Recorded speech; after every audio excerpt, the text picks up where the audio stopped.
আসসালামু আলাইকুম। লেকচার 8-এ ত্রিভুজ সূত্র, প্যাসকেলের ত্রিভুজ সূত্র ব্যাখ্যা করার আগে একটু বিজ্ঞানী প্যাসকেল সম্বন্ধে কথা বলতে চাচ্ছিলাম।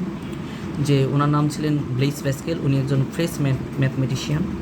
ওকে, তিনি একাধারে ম্যাথমেটিশিয়ান ছিলেন, তিনি ফিজিসিস্ট ছিলেন, ইনভেন্টর ছিলেন, ফিলোসোফার ছিলেন, ক্যাথলিক ছিলেন। আচ্ছা, ম্যাথমেটিক্সের মধ্যে তিনি কী করছেন একটু তোমরা সার্চ করলে পেয়ে যাবা।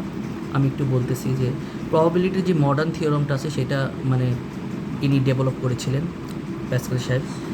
আর তোমরা প্রেশার অধ্যায়ের মধ্যে প্যাসকেলস ল পড়েছো, সেইটাও তিনি ডেভেলপ করেছিলেন, ইনভেন্ট করেছিলেন। আর ইনভেন্টর হিসেবে সে একটা প্যাসকেলাইন ক্যালকুলেটর তৈরি করেছেন।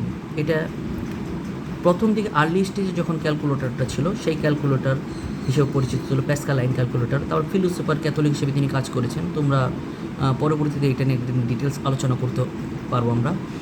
আর এখন আমরা যেটা এর পরের ভিডিওতে লেকচার 9 মেবি আমরা লেকচার 9 স্টার্ট করবো। আমরা প্যাসকেলের ত্রিভুজ সূত্র কীভাবে কাজ করে ওইটা নিয়ে আলোচনা করব।